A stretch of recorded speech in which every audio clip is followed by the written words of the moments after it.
Grand journal. Antoine. Collecte des taxes au marché Boubès. Le sous-préfet de Dagoudane suspend les opérations pour 2 semaines, histoire de calmer les esprits. Khalifa Ababakar Sall face à la justice à la veille de l'audition du maire de Dakar par la DIC demain. C'est la sérénité au siège de l'institution municipale. Des agents de la mairie décrivent leur édile comme étant un homme intègre. La caisse d'avance en question, elle est reconnue par le code des collectivités locales qui ont tout le droit d'en disposer, ces collectivités locales bien sûr. Le niveau de sécurité de l'aéroport international Blaise Diagne de Diass, salué par le directeur général de l'ASECNA, Mohamed Moussa, considère ce projet comme étant parmi les plus pertinents en matière de navigation aérienne en Afrique. Dans ce midi, nous irons à la découverte d'une femme conductrice de bus Dakar Demdik. C'est une première au Sénégal. Sornana Tambay, bonjour. Bonjour Antoine. L'actualité internationale, les titres. Au Mali, l'explosion d'une mine tue une personne et en blesse 14 autres. Un bus de transport en commun a sauté sur l'engin explosif dans le nord-ouest de Gao. En Guinée, le gouvernement et des syndicats de l'enseignement ont trouvé un accord ce dimanche après 2 semaines de grève. Malgré tout, des enseignants sont toujours en colère. Les titres sport avec Cheikh Tidiane Diagne, bonjour Cheikh. Bonjour à vous Antoine Diouf, bonjour à tous. Retenez que les Lionceaux quittent Dakar cet après-midi pour la Zambie. Ils vont participer à la CAN U20 avec comme objectif de franchir le cap des demi-finales, synonyme de qualification au mondial de leur catégorie. Le mal perdure. Les clubs sénégalais engagés dans les compétitions africaines ne parviennent toujours pas à franchir le cap des préliminaires. L'analyse dans ce journal et nous allons parler aussi de la suite des rencontres de la Ligue 2 qui en est à sa 11e journée. Attaque à main armée, cambriolage en plein jour et agression. Comment faire face à tous ces mots dans nos villes? Point de vue vers 12h30. Bienvenue à toutes et à tous.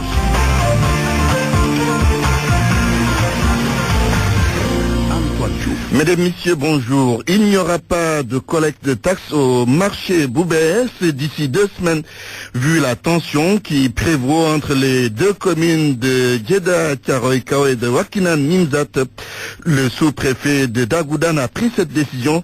Ce matin, il y avait tension au marché Boubès. Salif Sow. On a un arrêté, on est tenu d'exécuter l'arrêté. On dispose aussi de cette arrêté. Moi, il est amplié à terre. Séance d'explication entre le commissaire de Thiaroye et le 2e adjoint au maire de Djeddah Thiaroye Kao. D'après le commissaire, la commune de Wakhinane Nimzatt ne fera pas de collecte ainsi que la commune de Djeddah Thiaroye Kao, et ceci pour un délai de 2 semaines.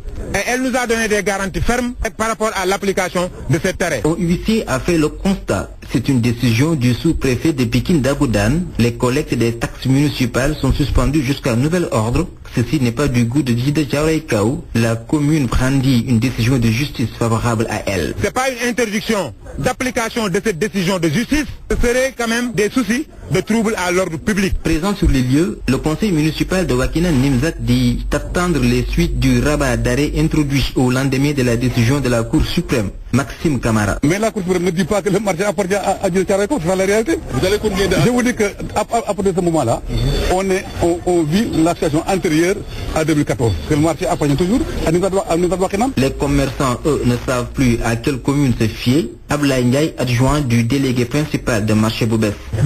fay nag ñi fukk ak juróom la ñuy fanweer nañu tracé ba ne diw la ñuy fay ñu indi kooku mu ñu fay ñun xeexuñu xulóowuñ fayal ñu fay rek lañ ci am benn ticket rek la ñuy fay. En attendant le redémarrage des collectes des taxes municipales, marché Boubès baigne dans une insalubrité indescriptible. Salif Sow, Guédiawaye, Radio Futur Média. Salif Sow, merci. Il est 12h04. Khalifa Ababakar Sall a rendez-vous avec la justice demain. Il sera interrogé par la DIC sur la gestion de la caisse d'avance de la mairie de Dakar. À l'hôtel de ville où nous nous sommes rendus ce matin, des agents trouvés sur place affichent la sérénité et soutiennent que Khalifa Sall est un homme intègre. Reportage à la mairie de Dakar. Adramain Ismaël Akouli. Par ce dossier, c'est un peu, je ne dirais pas que c'est un peu difficile. On y connaît de ce dossier. Le sujet paraît sensible. Personne à la mairie ne veut en parler. La convocation de Khalifa Sall est certes un secret de polichinelle, mais à l'interne, c'est une affaire confidentielle. Et présentement, je ne pourrais pas parler à un responsable de la mairie, à quelqu'un, un employé, n'importe qui, sur la question. Juste de manière générale, dans quel état d'esprit vous vous trouvez et autres? Serein, nous sommes très sereins. Très sereins. Oui. Il faut attendre l'arrivée des responsables de la mairie. Bonjour monsieur, vous allez bien? Merci beaucoup. Ça va? Bien, merci. Pour avoir quelques informations, Maktar Dia, agent à la ville de Dakar. Dire sur ce dossier, c'est un peu difficile. Là, on espère avec la justice, ce qui va sortir de ça. On lui a dit sur la convocation, il attend d'arriver là-bas, c'est place pour savoir ce qu'il attend d'eux. C'est un exemplaire qui travaille dans la transparence. Il a mis toutes les conditions aux agents pour qu'ils puissent travailler, pour donner un résultat. Donc, on ne va pas demander mieux. Selon un des agents, Khalifa Sall a toujours été transparent dans la gestion des affaires de la mairie. Nous sommes sereins, on sait que le maire est un homme intègre qui a su gérer la mairie de la ville de Dakar. Il a même reçu le prix de la bonne gestion. Donc quand on dit qu'il y a un détournement de 3 milliards à la ville de Dakar, parce que l'IG a fait presque 18 mois ici, nous attendons la justice. Nous, en tant qu'agents de la ville de Dakar, nous savons que le maire nous a tous associés à sa gestion. Convoqué dans le cadre de l'enquête faite par l'IGE, le maire de Dakar, Khalifa Sall, est attendu ce mardi à la DIC. De nombreuses irrégularités auraient été notées dans sa gestion de la mairie de 2009 à 2012. Sur l'audition de Khalifa Ababakar Sall, Ismaël Adramé Koli, le porte-parole du Parti socialiste, a déclaré dans RFM Matin que la reddition des comptes est une démarche normale dans une république et Abdoulaye Wilane ne veut pas s'avancer sur un éventuel soutien du PS à Khalifa Sall. Il était avec Babacar Fall et Elhan Djogoudiena. Dans la gouvernance, il y a un principe de reddition des comptes. Et les deux interprétations, je prends toujours la plus généreuse. Puisqu'il y a eu audit ou enquête, des serviteurs de l'État ont interrogé la gestion du maire. Moi, la notion de caisse d'avance, je l'ignore parce que en tant que maire, et j'en suis à mon deuxième mandat, je ne la connais pas. Je suis, comme tous les Sénégalais, intéressé par ce qui ressortira de cette question agitée. Je ne suis pas au fait de ce sur quoi repose cette convocation à la DIC. Est-ce que le PS soutient Khalifa ou pas? Je suis porte-parole, je ne porte que la parole qu'on me demande de porter. Comment voulez-vous que je vous dise que le parti pense ceci ou cela sur une question qui n'a pas encore été débattue dans les instances du parti? Moi-même, je n'ai même pas eu le temps d'interroger le parti. Alors, ce que je veux vous dire, c'est que tous les responsables d'une gestion sont susceptibles d'être interrogés sur leur gestion.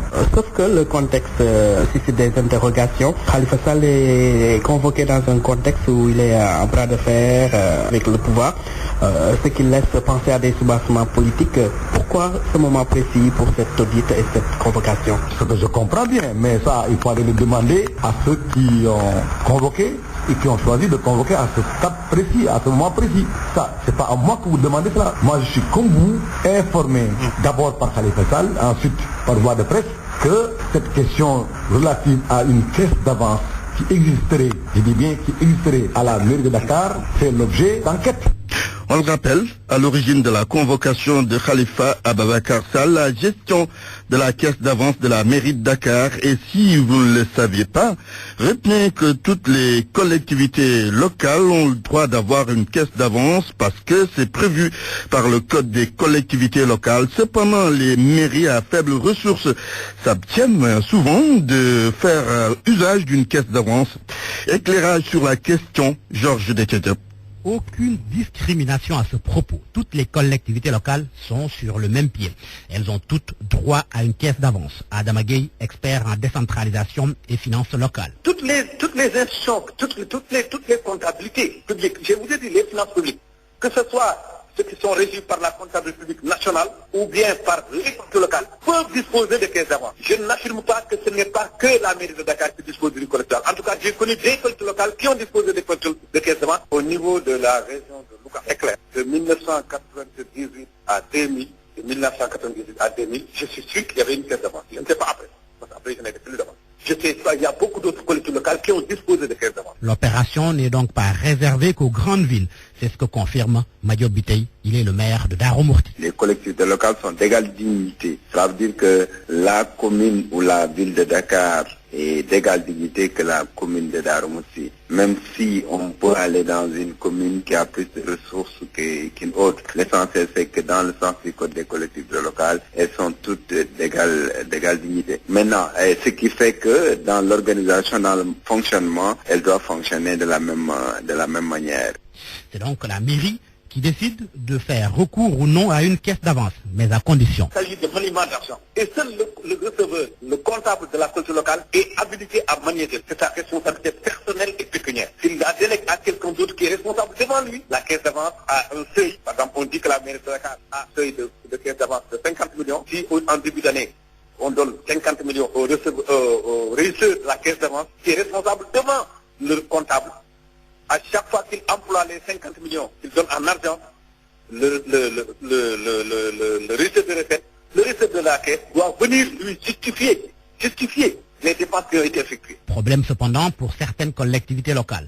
Elles n'en font pas usage du fait de la faiblesse de leurs ressources. On n'a pas suffisamment de recettes qui nous permettent peut-être de pouvoir disposer d'une caisse d'avance, même si il peut arriver qu'il y ait des recouvrements qui sont payés au comptant. On n'a pas d'outils qui nous permet aujourd'hui de gérer cela à la caisse d'avance, et on n'a pas même également quelqu'un qui gère une caisse d'avance. Comme quoi, la caisse d'avance, c'est pour toutes les collectivités locales. Mais l'usage est déterminé la plupart du temps par les ressources. RFM, fréquence de modulation 94.0, la radio en puissance. 12h12 à Matam, où les acteurs de la société civile évaluent les promesses du président Macky Sall faites en 2016 lors du Conseil des ministres décentralisé qui s'est tenu dans cette région du Nord. Quelques avancées notoires, mais il y a encore des efforts à faire. Détail Ali Banelian. 3 ans après la tenue du Conseil des ministres à Matam, la société civile note le gouvernement de Macky Sall. Sur 131 actions prévues, seules 30 sont déjà réalisées et 55 en cours. Par contre, 46 grands projets restent toujours dans les tiroirs. Ousmane Ba est le coordonnateur de la plateforme. Quelle est la bonne information? Il était donc du rôle de la société civile de prendre cette question en main, en rapport avec les services techniques spécialisés donc dans ces actions, de faire un rapport d'évaluation citoyenne et participative qui nous a donné des résultats sur le terrain. En termes d'analyse, ce que nous avons remarqué, c'est que dans l'axe 1, l'agriculture, l'élevage et le transport, on peut dire quand même qu'il y a des réalisations sur le terrain. Dans l'axe 2, sur le capital humain, il y a des choses qui sont en train d'être faites. À l'annonce de la visite programmée du chef de l'État dans la région de Matam, les acteurs de la société civile attendent des actions concrètes dans 3 secteurs clés. Mais le parent pauvre de ces réalisations au niveau de la gouvernance, de la sécurité et de la justice. Là, en termes de sécurité, nous savons que la région de Matam est une région frontalière, très vulnérable et poreuse. Nous appelons l'État à revoir davantage la sécurité au niveau de cette région. Au niveau de la gouvernance minière, nous avons vu le problème de Kédougou récemment. C'est ce que nous ne souhaitons pas pour la région de Matam. Le tribunal de Matam, qui devrait être réfectionné, aujourd'hui reste encore en l'état. Ils ont même des problèmes pour avoir le téléphone. Maintenant, en termes de plaidoyer, c'est là où nous attendons le chef de l'État. Toutefois, les acteurs de la société civile de Matam ont bien loué les efforts dans l'amélioration de l'agriculture, même s'ils déplorent également les lenteurs constatées dans les projets d'accroissement des aménagements hydro-agricoles. Matam, Ali Bandelian, RFM. Gel des importations de l'oignon, la mesure entre en vigueur demain. Toutes les conditions sont réunies pour l'application de cette décision. C'est selon le secrétaire général du ministère du Commerce. Nous y reviendrons avec Cher Tidiane Sarr lors de nos prochaines éditions. Le directeur général de l'ASECNA était en visite à l'AIBD donc, et Mohamed Moussa se satisfait de la qualité des travaux. D'après lui, l'ASECNA sera prête dans 6 mois pour la gestion de l'aéroport international Blaise Diagne de Diass, qui est à ses yeux l'un des projets les plus pertinents en matière de navigation aérienne en Afrique. Abdou Diouf Junior.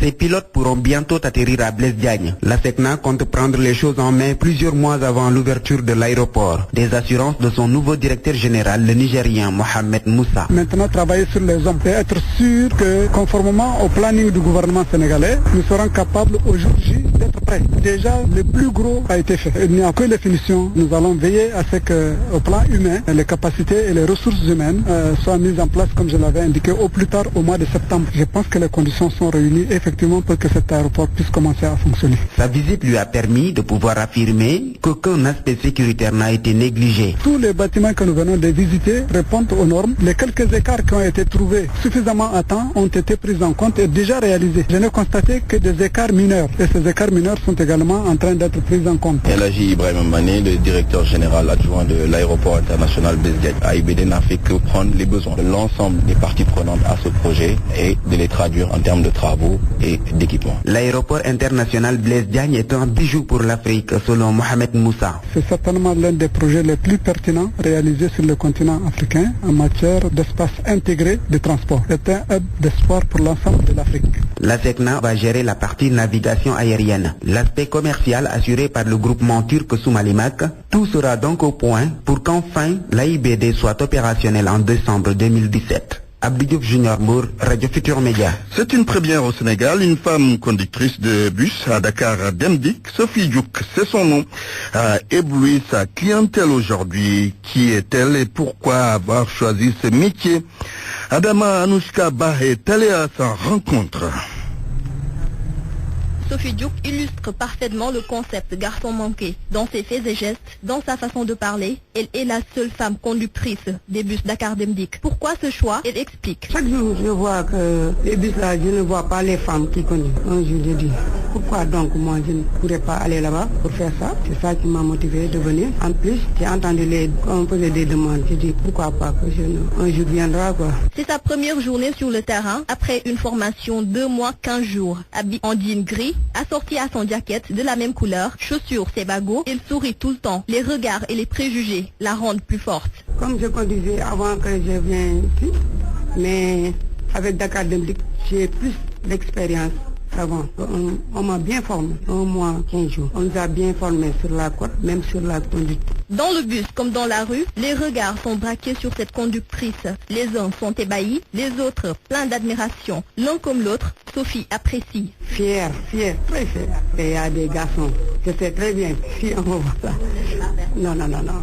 J'ai appelé d'autres femmes qu'elles viennent pour faire comme moi. À 36 ans et mère de 3 enfants, Sophie Diouk allie à merveille son double rôle. Ses supérieurs sont déjà fiers de ses performances. Masek Ndiaye, chef de gare du terminus Palais 2. Elle est sur la ligne 10 depuis ce matin. Elle fait un stage. D'après notre impression, elle s'est bien comportée, très bien comportée. Après son stage, Sophie espère intégrer le service pour de bon et sillonner les rues de Dakar avec ce sentiment d'être la seule femme conductrice des bus Dakar Demdik. Bravo à Sophie Diouk, Adama Anouchka Bah. 1 million d'enfants atteints d'infirmités cérébrales ont été recensés à travers le pays et les centres d'éducation, de rééducation et de formation d'appareillage des caisses accueillent 200 d'entre eux. Ces enfants qui souffrent dans leur chair ont des problèmes de matériel orthopédique et de nourriture. Les responsables du centre ne demandent que de l'aide de la part de l'État. Charente Diobaké.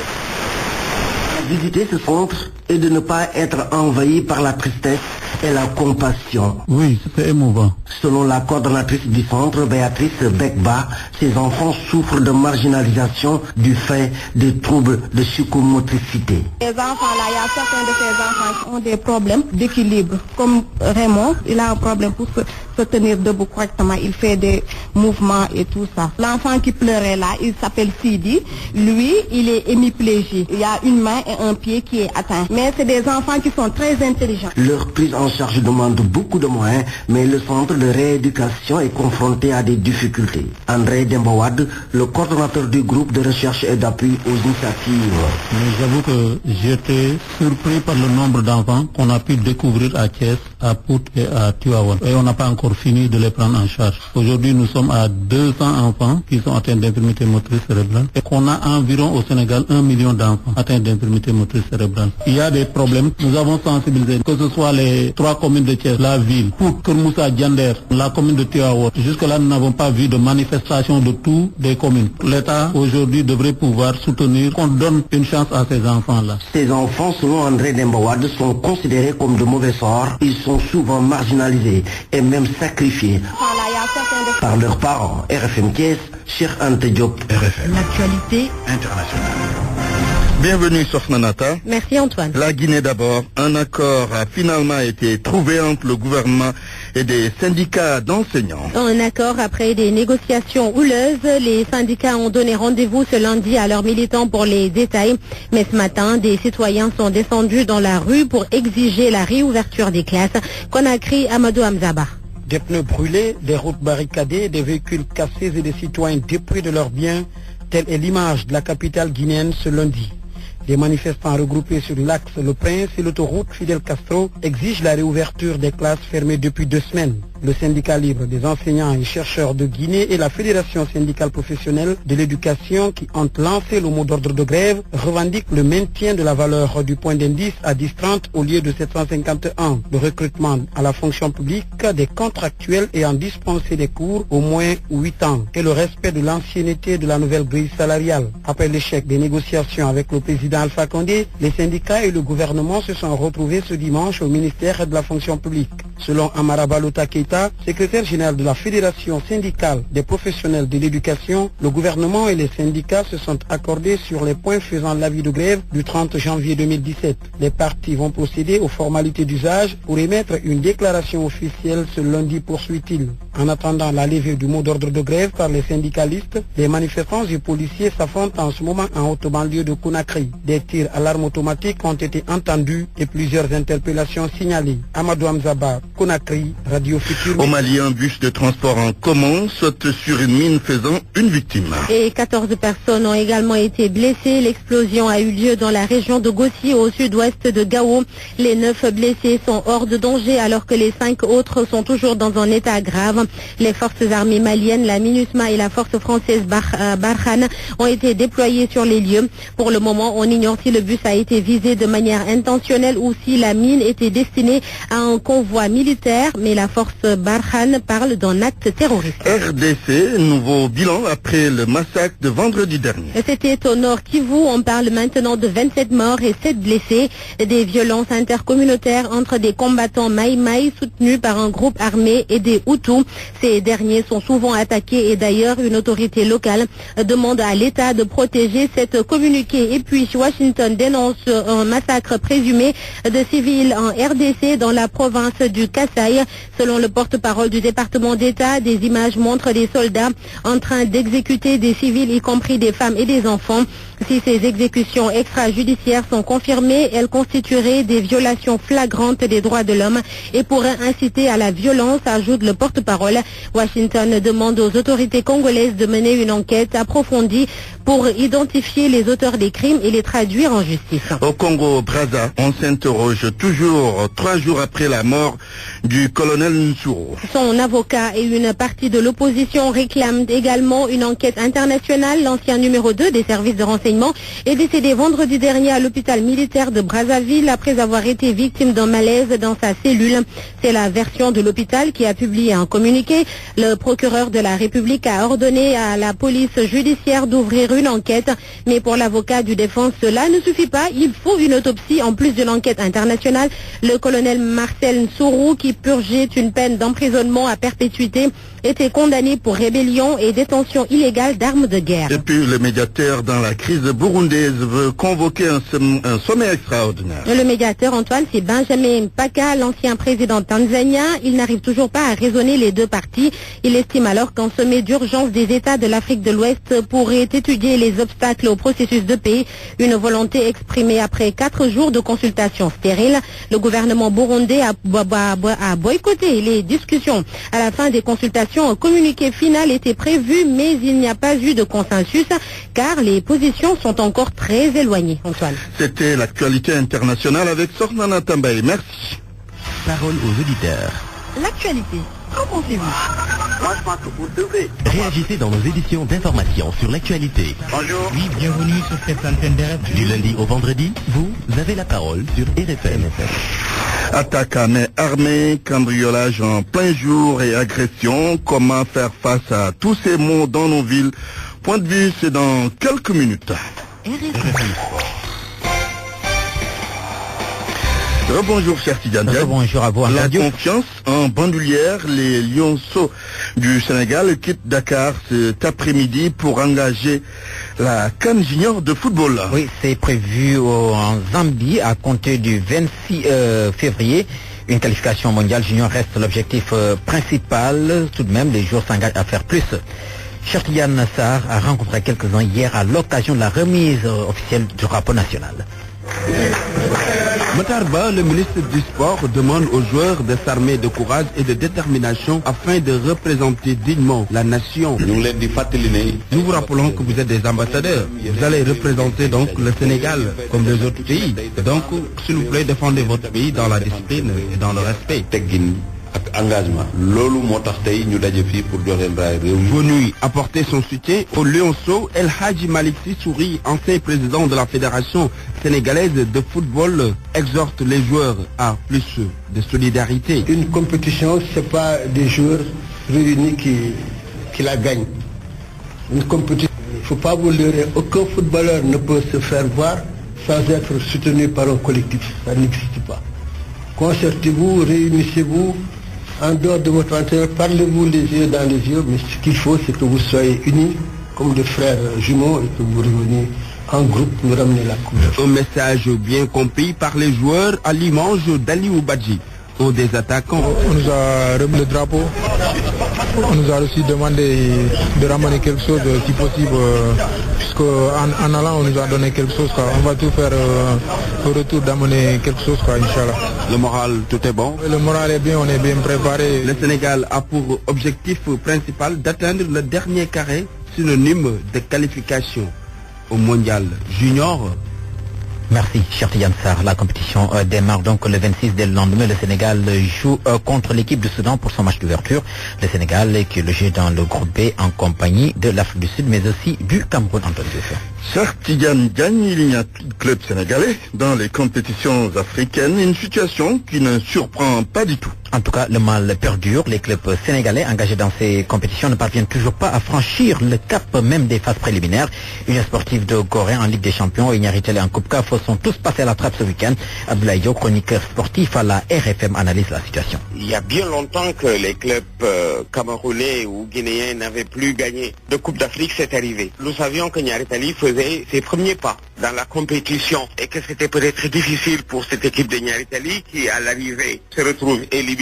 C'est vrai que le prestige, je le disais, est presque sauf pour Niaritele qui a gagné son match, mais c'est insuffisant, qui a perdu pour n'avoir pas marqué ce troisième but que nous attendions, qui a raté un penalty. C'est à croire que les Camerounais leur diront nous n'avons pas gagné, c'est vous qui avez perdu. Parce que quand il vous manque un but, celui vous avez raté un penalty, vous vous êtes créé des occasions nettes, vous avez réagi.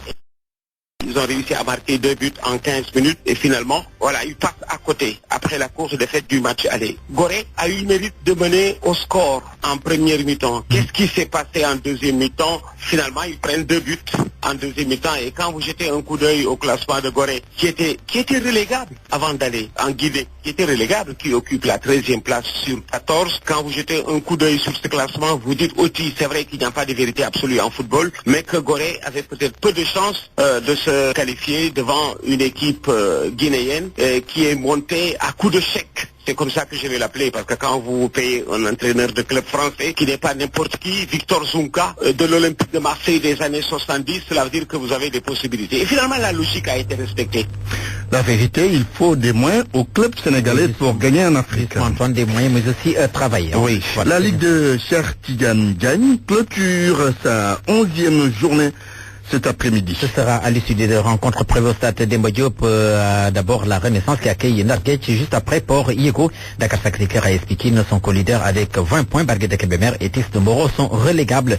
Pour parler de la Ligue 1, le classement est dominé par l'équipe de Génération Foot qui a 21 points. Un point de plus que Djambar de Sali qui occupe la 2e place. Diarab et Casasport de Ziguinchor sont respectivement 3e et 4e avec 17 points chacun. Niambour et Gorée sont relégables. Et puis nous allons terminer avec rendez-vous cet après-midi à 15h à l'hôtel Al-Afifa. Voilà, c'est bien cela. La Confédération internationale de mini-football tient une conférence de presse. Antoine Diouf. Chertian gagne, merci. Et puis retrouvez la chronique de Diatou Cissé la semaine prochaine La suite de ce journal dans un instant. RFM, la presse du jour. La presse du jour, c'est avec Anna Rocha. Le PDS va mal. Le parti de Abdoulaye Wade traverse une très mauvaise passe, titre l'Observateur. Une guerre de leadership a fini de miner le Parti démocratique sénégalais. Woré Sarr accuse Aïda Mbodj d'avoir un agenda caché en direction de 2019. Dans l'Obs, la lionne de Bombay se confie. Je cite, « J'ai été humilié par mon propre parti ». Humiliée parce que la présidente du groupe parlementaire des libéraux et démocrates a été tout simplement écartée de la tournée du PDS dans son propre fief. Et c'est le président de la Fédération nationale des cadres libéraux qui explique pourquoi cette mise à l'écart. Pour le coordonnateur du parti, c'est no comment.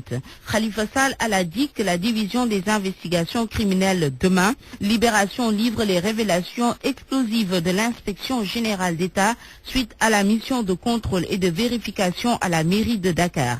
L'IGE aurait recueilli des témoignages accablants contre le maire de Dakar. Ce sont les magasiniers de la mairie qui enfoncent le maire. Où sont passés les socs de riz destinés aux Dakarois démunis? Car les fonds de la caisse d'avance ont bien été utilisés. Les marchés de pavage et des feux rouges sont aussi audités. Sale temps pour Khalifa Sall. Mais Libé croit savoir que le président Macky Sall, lui, est prêt à déclassifier ce rapport de l'IGE pour mettre fin à une polémique politicienne. Quoi qu'il en soit, Khalifa Sall reste assez sûr de lui. En visite à Daksao, à Tivaouane Peulh, le responsable socialiste déclare « Aucun être humain ne peut me liquider ». Ces propos sont relayés en page 4 du quotidien Le Témoin. Avec cette convocation à la DIC du maire de Dakar, l'opposition est en transe selon la Tribune. De Kaolack, l'ex-premier ministre Abdoul Mbaye menace. Monsieur le Président, faites attention. Mais plusieurs des opposants du chef de l'État étaient dans la banlieue de Dakar.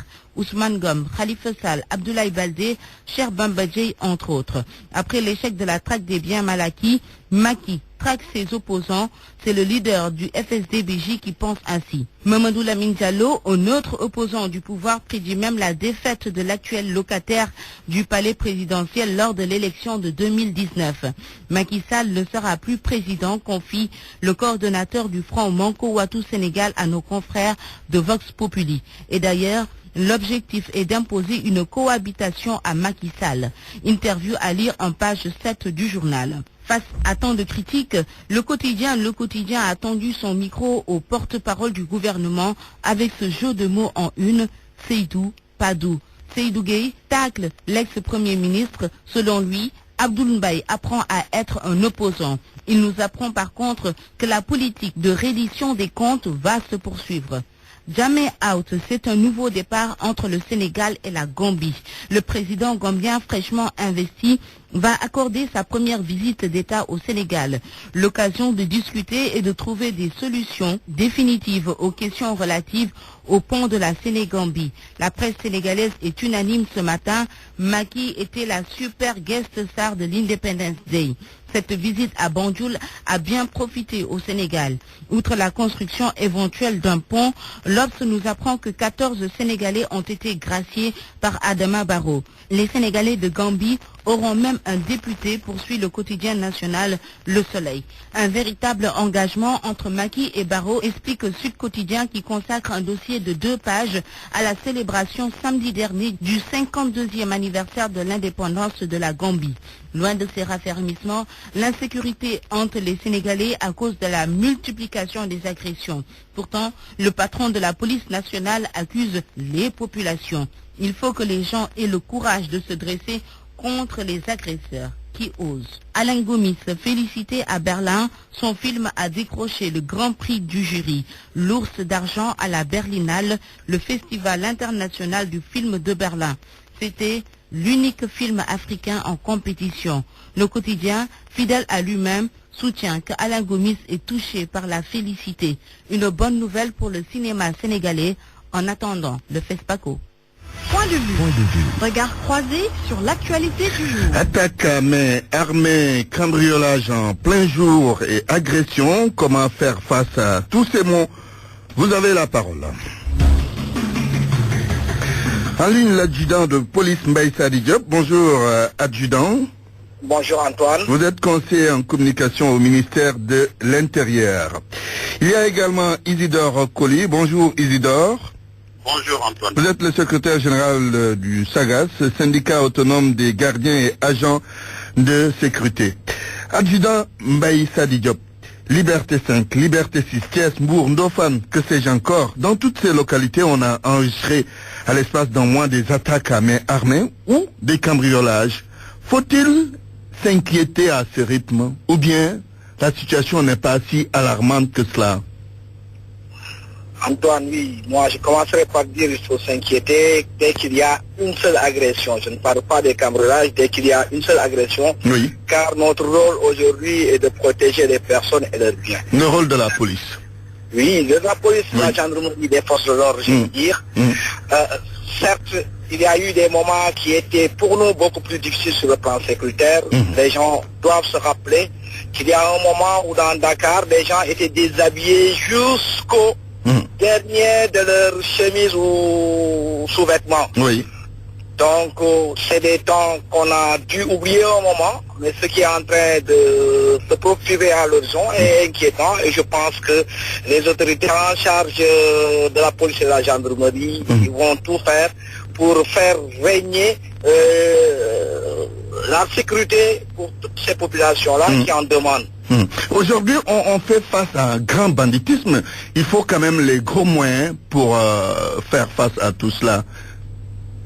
Antoine, je pense, je ne parlerai pas de grand banditisme parce que les relations que j'ai eues par rapport à ces développements, ce qu'on en dit dans la presse, c'est encore une agression avec d'autres moyens que les gens continuent à avoir. Oui, mais quand des bandits sont armés avec des armes à feu, permettez la répétition, au bord d'un véhicule 4x4 qui braque une station d'essence, qui braque une banque, oui. Ils ne sont pas les premiers. Oui. Je ne vais pas rappeler les noms de ceux-là qui, à un moment donné, faisaient du braquage sur tout le territoire sénégalais. Je dis encore une fois, nous avons du pain sur la planche et nous devons sortir. Nous devons renforcer nos patrouilles. Et j'ai l'habitude, je le redis depuis mon arrivée, certes vous êtes le premier à m'interpeller par rapport à cette histoire de sécurité. Oui. Je rappelais les mots qu'un ancien directeur de la sécurité publique, pour ne pas le nommer, Gorgui Faye, me disait une fois. Il me dit, la rue appartient ou à la police ou aux délinquants. Quand la police déserte la rue, les délinquants l'occupent. Quand c'est la police qui l'occupe, les délinquants désertent ça. Je rappelle souvent, à un moment donné, quand le général Niang, ministre de l'Intérieur, a dit il faudrait que la peur soit dans le camp des délinquants. Oui. On a mis cette peur dans le camp des délinquants et Dakar était devenu vivable. Je pense qu'on a les moyens aujourd'hui, beaucoup plus de moyens, parce qu'à l'époque dont je parle, Dakar ne disposait que de 2 cars. Aujourd'hui, il n'y a aucun commissariat ou aucune brigade de gendarmerie qui ne dispose pas de véhicules. La mobilité, pour moi, est la chose la plus importante. Très bien. Ce n'est pas tellement des hommes qui sont quelque part, mais c'est quand ces patrouilles-là, les véhicules sifflent partout. On a l'impression qu'on a une centaine de véhicules, peut-être que ce n'est que 7. Mais quand on sait maintenant où sont stationnés les gens, on peut les contourner et aller là où ils ne sont Très pas. bien. Et je pense que la mobilité, pour moi, est une des solutions qu'il faudrait rapidement mettre en place. Oui, vous gardez la ligne, adjudant Mbaye Sadi Diop, le temps d'interroger Isidore Colli. Alors, Isidore, comment voyez-vous cette série d'insécurité, ces agressions, ces cambriolages? Souvent, ce sont des vigiles qui font l'objet d'attaques avant que les malfaiteurs ne passent à l'acte. Oui, Antoine, je crois que nous sommes devenus aujourd'hui les victimes de ces agresseurs. Nous qui sommes dans les banques, nous qui sommes un peu partout à travers le Sénégal pour assurer la sécurité des personnes et des biens. Aujourd'hui, l'insécurité est là. Je pense qu'il faut qu'il y ait une solution. Et cette solution-là, ce n'est pas seulement la police ou la gendarmerie qui peut l'apporter. Je pense que la population aussi doit agir et voir exactement qu'est-ce qui ne va pas. Pourquoi aujourd'hui les banques sont devenues la cible aujourd'hui des agresseurs. Pourquoi aujourd'hui, même la population a peur. Je crois que tout cela, je pense que nous devons travailler à cela et essayer de trouver des solutions. Et je pense que la police, nous devons aussi apporter notre soutien à cette police, à cette gendarmerie-là. Nous ne devons pas rester les bras croisés pour dire que c'est la police qui doit faire la sécurité des personnes et des biens. Je pense que le soutien doit être unanime et que tout un chacun apporte son grain de sel par rapport à la situation que nous sommes en train de vivre sur l'insécurité à Dakar. Est-ce que vous pensez que la police fait suffisamment ce qu'elle doit faire pour qu'il n'y ait plus ces cas d'agression ou de cambriolage, en tout cas pour limiter les dégâts? Oui, mais vous savez que la police a toujours fait jouer son rôle et la police a toujours apporté son soutien par rapport à l'insécurité au Sénégal. Mais je pense qu'aujourd'hui, à l'heure actuelle, je pense que le problème qui se pose, c'est que ceux qui font les agressions la nuit, ces gens-là, soit nous vivons avec eux, mais on les connaît pas. Et je pense qu'il revient à la population, comme l'a dit le commissaire Mal, quand il dit que la population doit aussi jouer son rôle. Je pense que nous sommes tous aujourd'hui incriminés pour dire que nous devons aujourd'hui nous lever pour indexer toute personne que nous jugeons complice ou autre par rapport à l'insécurité aujourd'hui. Que ça soit au niveau des banques, que ça soit au niveau des industries et tout. Parce qu'aujourd'hui, ça se passe un peu partout. Quand les ciments du Sahel on a cambriolé des camionneurs pour prendre le gain, je pense que là aussi, il faut que les gens utilisent leurs moyens. Et la police, nous devons les assister, nous devons aussi les aider à accomplir leur mission. Très bien. Merci, vous gardez la ligne. Adjudant Baïstadi Diop, pour finir avec vous, vous avez soulevé la mobilité de la police, c'est un pas important. Les moyens également qui ont été renforcés. Qu'est-ce qui manque maintenant pour que nos villes soient davantage sécurisées? Oui, je vais emboîter le pas à celui-là avec qui je partage. Isidore Colli. Oui. Isidore Colli. Je disais il y a de cela quelques jours, il faudrait que les populations aussi aident cette police-là, cette gendarmerie, à simplement lutter contre cette insécurité. Antoine, je disais dans une émission de Aladji Hassan Gueye que nous connaissons ceux-là qui sont les délinquants dans nos coins. Mais souvent, nous ne voulons pas les dénoncer. On garde cela. Il y a de cela quelque temps, des jeunes garçons qui ne travaillaient pas, qui ne sortaient que le soir, par des cambriolages, étaient parvenus à se payer des bus de transport en commun. Personne ne s'étonnait de voir que des gens qui ne font absolument rien peuvent se permettre de payer ces choses-là. Je dis, il faudrait aujourd'hui aussi que cette population-là sache que la sécurité, c'est pas une affaire de police, de gendarmerie, c'est l'affaire de tout le monde. La sécurité, c'est mon affaire, c'est l'affaire de celle-là qui travaille pour moi, c'est l'affaire de toute la population. Et aujourd'hui, il y a des moyens de dénoncer sans pour autant être vu ou connu. Je donne l'exemple de celui-là qui, à mon arrivée, m'a appelé pour me dire, Antoine, qu'il y a quelqu'un qui change de carte bancaire comme il change de chemise et qui paye énormément en ligne. Ce garçon a été arrêté, et c'est pas parce que nous avons été des génies, mais parce que un citoyen, que je salue au passage, a bien voulu donner une information. Il faut dénoncer. Oui, que le service de police sont exploités. Immédiatement, dès qu'il a dénoncé, les minutes qui ont suivi, la DIC s'est mise sur cette affaire, il y a eu des arrestations. Certes, il y a des ramifications qui sont en dehors du pays, mais une action est déjà entamée, que les autres pensent de même que lui, et ils peuvent nous permettre sous peu à arrêter cette insécurité qui est galopante en ce moment-là. Très bien. Merci en tout cas, adjudant Baïstadi Diop, adjudant de police, conseiller en communication au ministère de l'Intérieur. Nous allons terminer avec Isidore Colli. Je reviens sur le fait que les vigiles soient victimes le plus souvent. Alors, Isidore, quel message lancez-vous justement aux autorités par rapport à la situation de ces vigiles qui sont très exposés? Oui, je pense que, Antoine, le problème des vigiles, c'est que les vigiles n'ont pas les moyens d'assurer même leur propre sécurité et même assurer la sécurité des biens qu'on leur demande de faire.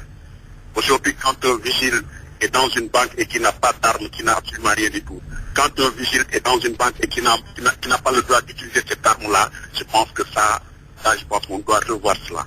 Le permis de port d'armes, les agences, les banques surtout, doivent l'exiger dans leur contrat pour permettre à ces vigiles-là de pouvoir quand même se défendre et pouvoir défendre quand même les biens qu'on leur a demandé de garder, de sécuriser. De garder, voilà. Mais on ne peut pas continuer à être agressé. Aujourd'hui, c'est nous notre mal. Nous sommes en train de nous battre pour qu'il y ait une convention et qu'on exige cela. On ne peut pas vouloir faire garder à des agents de sécurité des biens alors qu'ils n'ont pas d'armes, qu'ils n'ont absolument pas les moyens de défendre vraiment ce qu'on leur demande de défendre. Ça vraiment, c'est un cas. Et nous demandons aux autorités. Je pense que le président Macky Sall avait exigé à ce que la convention soit réglée définitivement. Je pense qu'il est temps. Mais aussi, je demande la mobilisation de tous les cadres des agents de sécurité pour montrer qu'il est temps et qu'aujourd'hui, on ne doit plus continuer à travailler dans l'insécurité. Très bien. Isidore Colli, merci. Je rappelle que vous êtes le secrétaire général du SAGAS, le syndicat autonome des gardiens et agents de sécurité. C'est fini pour Point de Vue. La météo, tout de suite avant de vous quitter, le ciel restera dans l'ensemble dégagé sur l'étendue du territoire national au courant des prochaines 24 heures. Les températures journalières seront légèrement en baisse sur le pays avec toutefois la présence de la chaleur qui sera surtout ressentie à l'intérieur du territoire où les maxi diurnes vont tourner autour de 39 degrés. Sur le long du littoral, un temps clément y prévaudra. La fraîcheur nocturne et matinale restera marquée sur la moitié ouest du pays. Les visibilités seront globalement bonnes. Les vents seront de secteur nord à nord-ouest et d'intensité faible à modérée. C'est la fin de ce grand journal. Je vous rappelle les titres. Antoine. Collecte des taxes au marché Boubès. Le sous-préfet de Dagoudan suspend les opérations pour 2 semaines, histoire de calmer les esprits. Khalifa Ababakar Sall face à la justice à la veille de l'audition du maire de Dakar par la division des investigations criminelles. C'est la sérénité au siège de l'institution municipale. Des agents de la mairie décrit leur édile comme étant un homme intègre. La caisse d'avance en question, elle est reconnue par le code des collectivités locales. Les collectivités locales qui ont tout le droit d'en disposer. Le niveau de sécurité de l'aéroport international Blaise Diagne de Diass, salué par le directeur général de l'ASECNA, Mohamed Moussa, considère ce projet comme étant parmi les plus pertinents en matière de navigation aérienne en Afrique. Nous étions à la rencontre d'une femme conductrice de bus de Dakar Demdik. C'est une première au Sénégal. Journal présenté par Antoine Diouf à la technique, Abdoulaye Djidi Diop, réalisation Babacar Fall et El Hadj Ndiogou Diène. À 13h, El Hadj Hassan Gueye pour la grande édition en Wolof. Tout de suite, c'est Dialgat Chibar. Excellent après-midi à toutes et à tous.